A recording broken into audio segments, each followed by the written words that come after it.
44. The Drought. This is the Makki Surah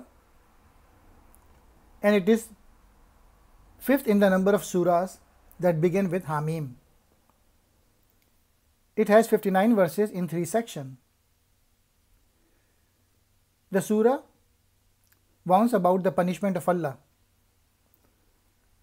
When the punishment will come, then no one can avert it. The division between the righteous and wicked in the hereafter will be the final decision of Allah. Introduction to the sections. The Qur'an is the book of warning.